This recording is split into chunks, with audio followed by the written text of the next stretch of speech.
Podžiaus laukas.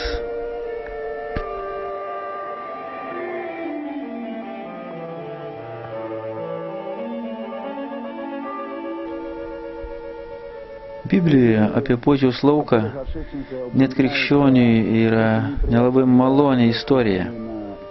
Aprašymas to, kad Judas už 30 sidabrinių pardavė mūsų gelbėtoją. Ir kai jis tai suprato, jis atėjo pas vyriausiusius kunigus ir grąžino jiems tos pinigus. Vyriausieji kunigai, paėmę tos pinigus, patys suprato, kad tai mūsų gelbėtojo kentėjimų kaina. Ir tuomet pasitarė, jie perka Podžiaus dirvą.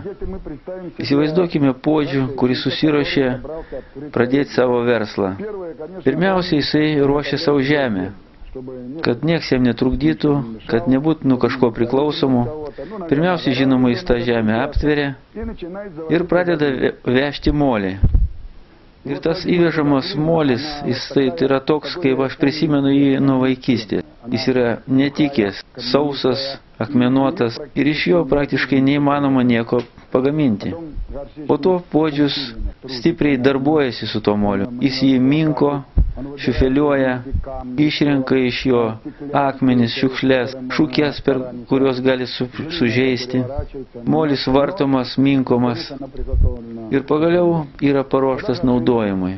Ir tuomet Podžius pradeda gaminti iš jo indus. Ir žinote, to Podžiaus pagamintą indą nė vieno nepanaudos jokia šeimininkė,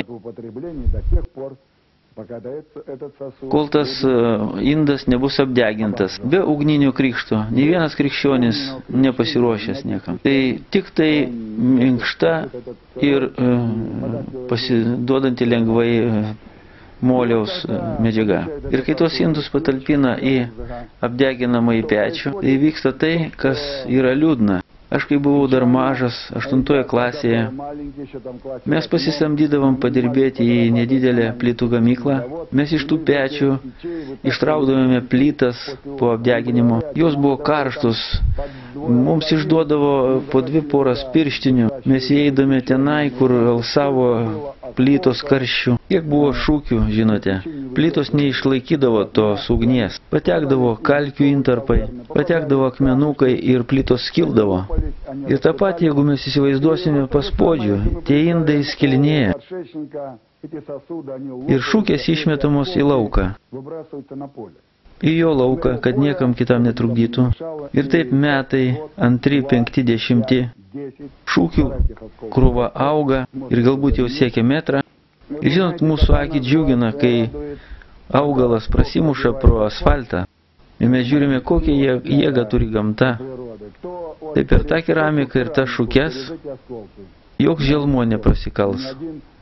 Ne veltui keramika šį pradėta naudoti šarvuotų liemenių gamyboje.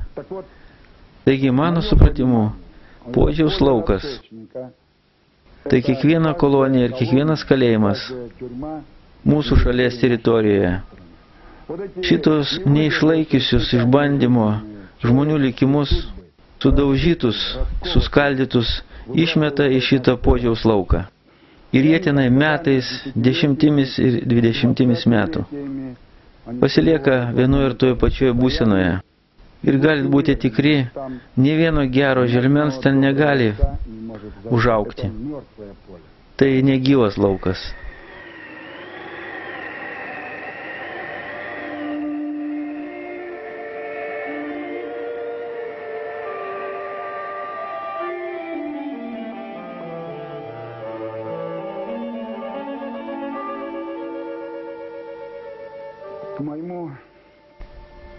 Tavo didžiai gėdai, aš pasakoju tai jums dabar, kad aš taip pat esu iš to lauko.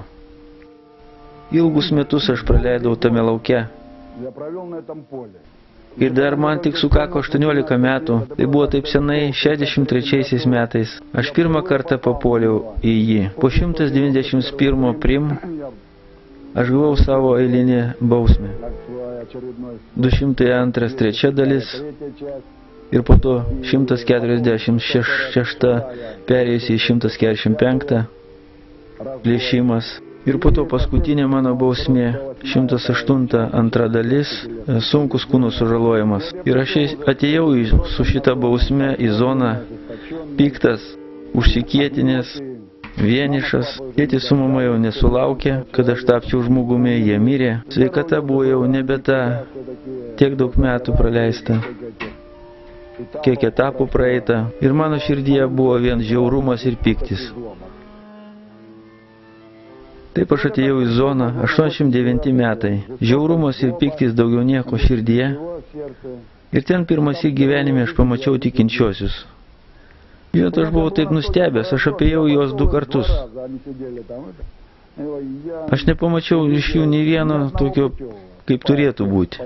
Pagal tos supratimus. Vienas duonos pjaustytojas, kitas sandėlininkas. Ir aš taip įpykau ant jų. Aš nieko nežinojau apie Paulių Tarsietį, bet aš taip tyčiausi iš tų žmonių. Aš supratau, kad jie nenormalūs. Vis Dieve palaimink.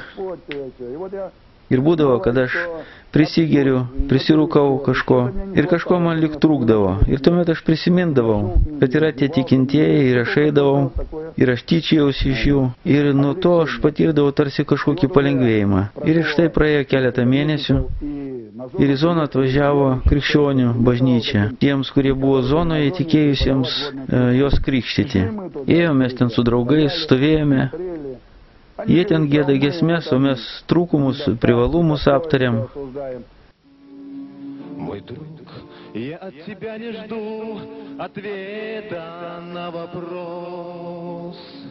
И чтобы ты решение свое, ты лишь задумайся всерьез, ведь знаешь иногда один лишь миг решает то, что будет навсегда. Навсegda. Staiga jie pasakė, mes norime už jūs pasimelsti. Ir net nepaklausė, ar reikia mums tos maldos ar ne. Aš noriu pasiūlyti pasimelsti už jūs tiesiog dabar. Kas norėtų, kad už jūs būtų pasimelsta? Tiesiog čia ir dabar. Aš prašau, pakelkite savo rankas. Ir aš už jūs melsiuosi. Aš prašau, jeigu įmanoma, palaikykit 1 minutę jūsų iškeltą ranką ir aš pasimelsiu už jūs. Viešpatie, tu matai tas iškeltas rankas. Tu matai šitos sulaužytus likimus. Tu matai šitas širdis, kuriuose neliko vietos meiliai, tikėjimui, vilčiai. Tu žinai, kad dėl šitų žmonių, daugelio, niekas niekada nesimeldė. Aš prašau tave, viešpatie, pažvelk dabar į juos. Prašau, pažvelk į tuos, kurie pakėlė ar nepakėlė savo rankas. Aš mačiau, kad moteris, kuri meldėsi, taip karštai meldėsi. Aš pirmą kartą mačiau, kad taip melstusi. Ir ašaros jai tekėjo. Ir žinot, kažkas manyje tarsi sulūžo. Dėl ko tu, vailelė, verki? Man pasirodė, kad jin verkia būtent dėl manęs. Aš manau savo, nuo manęs sesės atsisakė. Mane kažkas pradėjo darytis. Aš palikau tą minę. Aš nuėjau tolyn už klubo. Ir pirmas į gyvenime aš pradėjau neverkti, bet raudoti. Aš raudojau, aš nekenčiau tą moterį, aš nekenčiau tikinčiųjų, aš nekenčiau Dievą. Aš visuomet pučiausi dėl to, kad manyje nėra gailesčio, kad manyje nėra baimės. Ir staiga aš pamačiau save tokiu menku, kad aš galiu verkti. Ir visą tai praėjo man nuo veido. Aš išėjau iš ten ir pradėjau įsižiūrėti į tos žmonės. Aš galvoju, dėl ko aš verkiau, dėl ko tai vyksta. Ir sykį jie gavo siuntinį ir pakvietė mane pavalgyti lašinių. Lašiniai tai konvertuojama valiuta zonoje. Retas nuo jų atsisako. Aš atėjau nežiūrinti tai, kad jie buvo tikintis.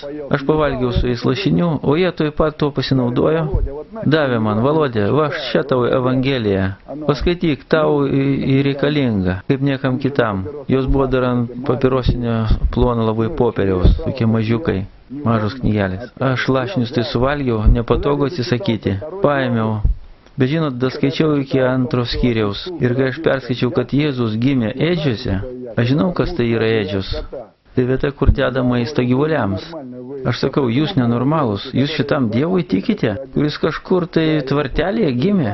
Aš paleidau tą Evangeliją per praėjimą ir mane nuo to pradėjo tiesiog purtyti drebulys. Paskui man užėjo kažkoks savęs kaltinimo laikotarpis. Aš pradėjau prisiminti savo mamą, kuri ištampė rankas iki kojų apačios, tampydama perdavimus man po visą buvusią Tarybų sąjungą. Tie, kurie sėdėjo kalėjime, jie žino, kiek šventas yra motinos vaizdas. Kiekvieno zeko širdyje. Kodėl? Todėl, kad ji niekada neparduos. Jos meilė nesikeičia. Nes visada, koks tu bebūtum girtas, purvinas, jinai ateis tau padės ir nepasibjaurės tavim ir paguldys tave į lovą. Tai motina taip myli.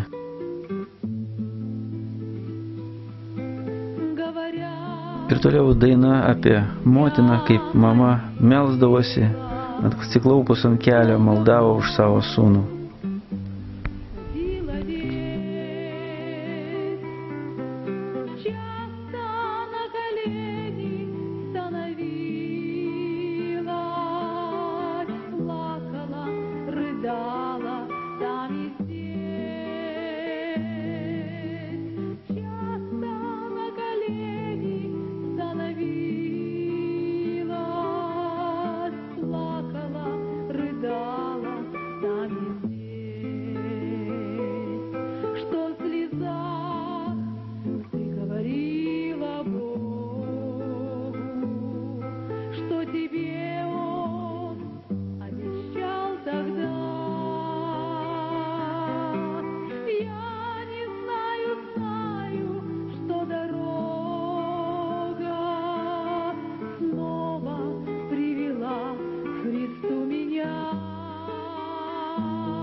Ir žinot, aš pasiekiau tokią būseną, kai aš pagalvojau, o gal iš tikrųjų yra Dievas ir velnias, kad jie taip sustiprintai apie tai kalba. Ir aš toks, žinot, įpykęs, manau savo, nagi pats vat ir paimsiu ir išbandysiu. Ar esi tu Dieve ar ne? Aš išėjau aušros laike, visą zoną miegą, ir aš pradėjau šaukti į dangų.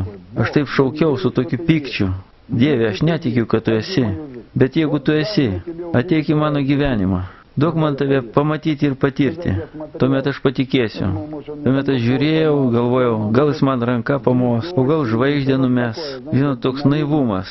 Ir žinot, nieko. Aš 3 naktis taip išeidavau. Įsivaizduokit, tai man tai buvo. Ir aš kažko siekiau. Ir niekas. Ir viskas. Ir aš galutinai užsikėtinau. Ir praėjo mėnuo, mes deginomės su draugu už barako. Aš užrūkiau ir man kažko tai pasidarė bloga. Aš pasakiau draugui, eik užvirk arbatos, o aš pradėjau lipti laiptais ir man tai bloga pasidarė. Tarsi špižinė plokštė mane užgulė. Jaučiu, kad net kojos man skeičiasi ir jaučiu, kad tuoj mirsiu.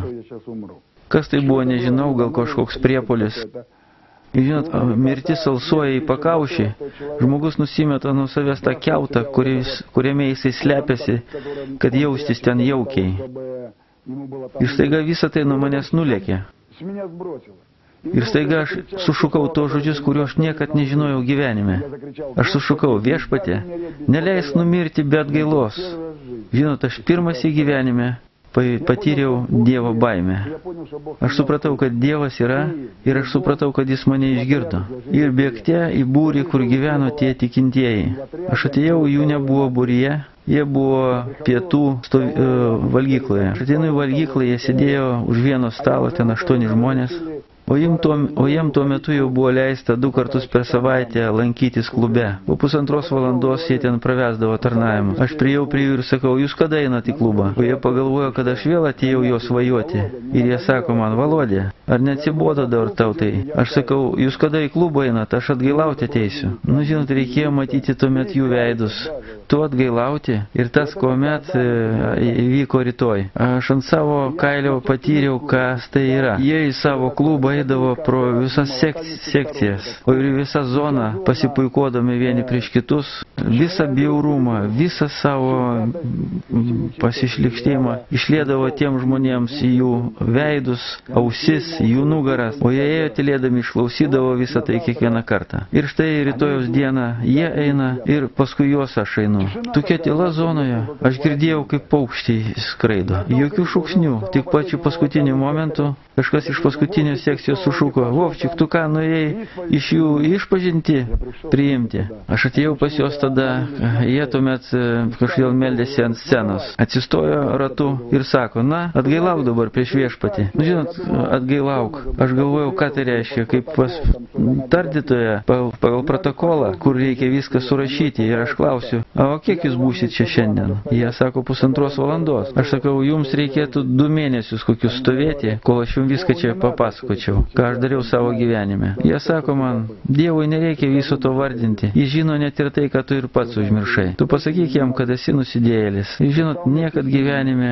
nebuvau meldęsis. Atsistojau kartu su jais, aš pradėjau kalbėti žodžius, aš stebėjausi pats, iš kur jie ėmėsi. Ir pirmas į gyvenime aš pamačiau tokį viziją, regėjimą. Į aukščiausią aukštą kalną aš stumiu tokį didžiulį akmenį. Ir iki viršūnės, nors nedaug liko, bet jau nebegaliu. Tuoj patrūksiu, atrodo, ir mes negaliu, nes jis mane sutrins. Ir jaučiu, kad jau nebepajėgsiu, iki viršūnės nedatrauksiu. Ir štai staiga iš kažkur iš viršaus nusileido 2 rankos ir paėmė iš manęs tą akmenį. Žinot, kai aš atsimerkiau, kai mes atsistojame po maldos, visus tos 8 žmonės aš mylėjau kaip savo gimtuosius brolius. Tai buvo pirmas stebuklas, kurį man parodė viešpats. O nuo to laiko vien stebuklai.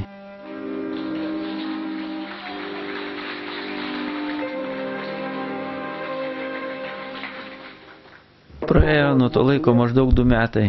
Aš buvau tikintis. Ir kito būrio viršininkas staiga prieina prie manęs ir sako, parašykime malonės prašymą.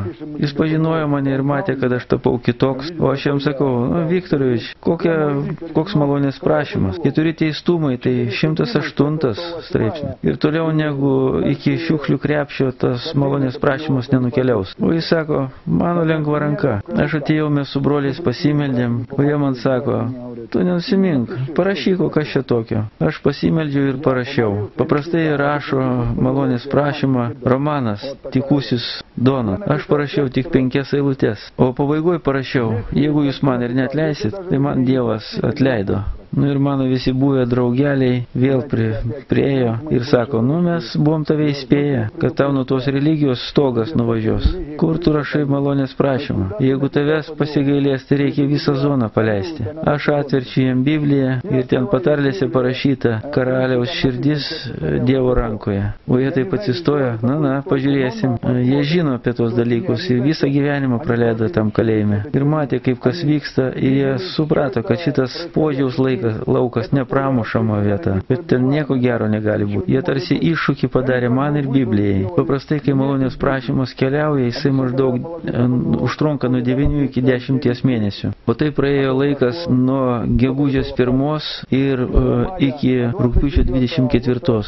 Viešpats tai padarė. Visa zona susirinko pietų, o durys uždarytos. Net priejo ir pavėlavę. Ir per garsiakalbį, garsiai taip aiškiai, įsiliovus skubiai prie išėjimo su daiktais į laisvę. Mano širdis net suvirpėjo. O man šalia stovėjo sako, Vovčik, tai juk tave. O aš sakau, ašgi sakiau jum, kad karaliaus širdis Dievo rankoj. Žinot, daugelis nepatikėjo. Gal kokių 40 žmonių su manim ėjo į praėjimą. Aš kol susirinkau ir biblioteka pas mane buvo buvo ir galvoja, kad kažkoks čia nesutapimas, o mano širdie ramu. Biblija sako, kad karaliaus širdis Dievo rankoje. O čia 93 metai, tai malonės komisija prie aukščiausios tarybos, ir tuomet dar nesušaudyta buvo. Aš išėjau už vartų ir užlipau į antrą aukštą, į specdalį, kad gaučiau savo dokumentus. Ir štai man tos dalies viršininkas paduoda popierių su gerbiniu antspaudu ir sako, štai pasirašyk, tau prezidentas Jelcinas suteikė malonę ryšium su nepriklausomybės diena. Brangus mano draugai, aš žinau tiksliai, kad viešpats ir ta nepriklausomybės šventė padarė dėl to, kad man rast progą pasigailėti mane.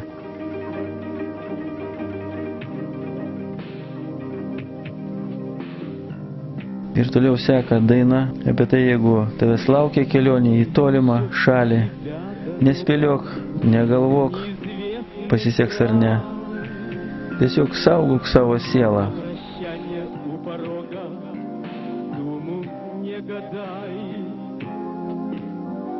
Слово доброе послушай и совет прими. В этом мире гибнут души, ты свою храни, ты свою храни. Если ждет тебя дорога в неизвестный край, спутницей тебе тревогу ты не выбирай. В жизни с ней одна помеха и тоска в пути. В звездном небе будто кто-то потушил огни, потушил огни.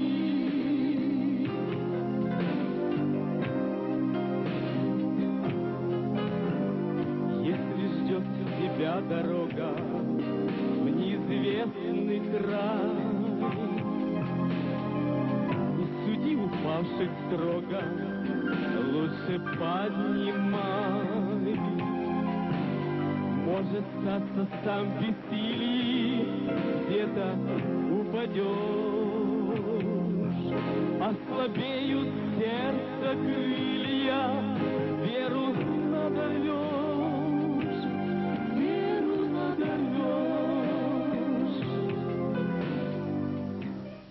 Žinot, dar savo draugam buvau sakęs, va pamatysit, Dievas duos dar man ir žmoną, sūnų, ir aš pas jūs dar atvažiuosiu. Jie sako man, visai stogas nuvažiavo ir ne vienas Syčiovka tau nebepadės. Syčiovka tai Smolensko srityje tarp rajoninė psichiatrinė zona. Jie sako man, kokia tau žmona ir koks tau vaikas, tau jau 100 metų.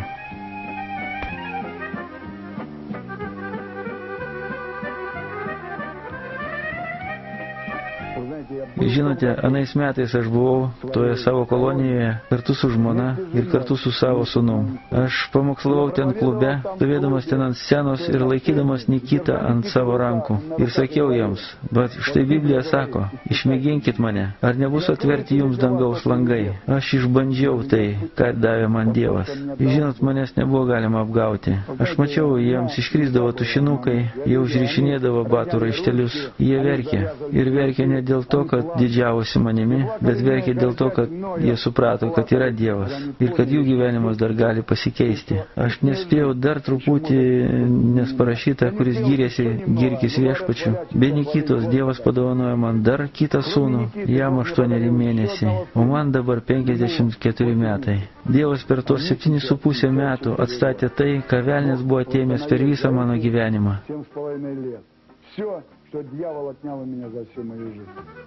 Ir žinot, Dievas taip nuostabiai viską sutvarkė.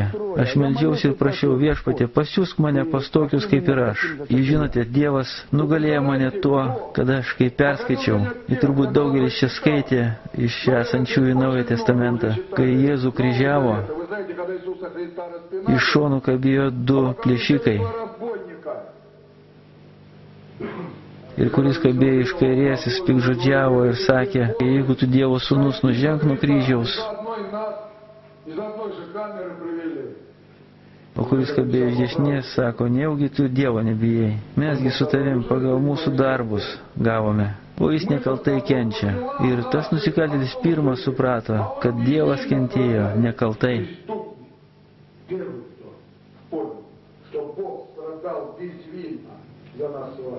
Jūs girdite, brolyje, pirmas žmogus, kuris pateko į rojų, buvo mūsų su jumis brolis. Dabar mums juokinga, bet taip Dievas nori, kad ir visi mes pas jį ateitume.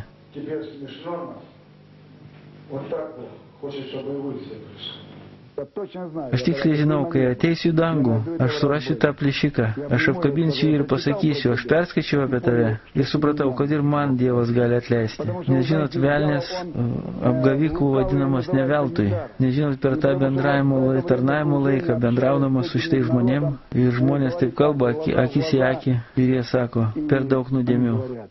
Per daug nuodėmių. Gal ir aš ateičiau prie Dievo, bet ant manęs lavonas, ant manęs išprievartavimas.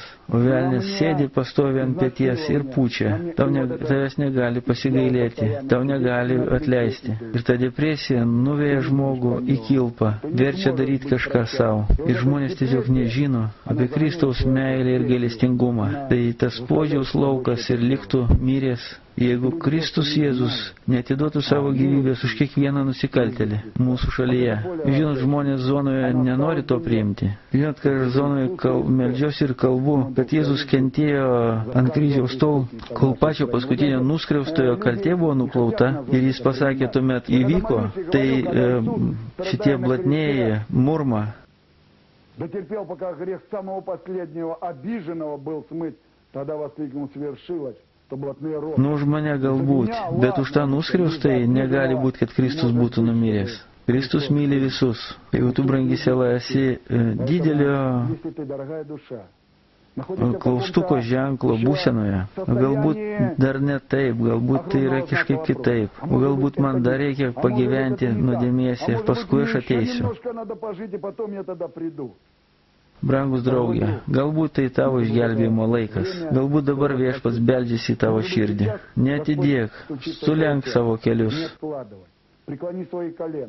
Šaukis Dievo ir pasakyk viešpatė, priimk mane tokį, koks aš esu. Aš nebenoriu daugiau taip gyventi. Ir tu pamatysi, kas vyks tavo gyvenime. Bus taip pat ir tokie pat liudijimai, kuriuos šiandien ir aš pasakiau.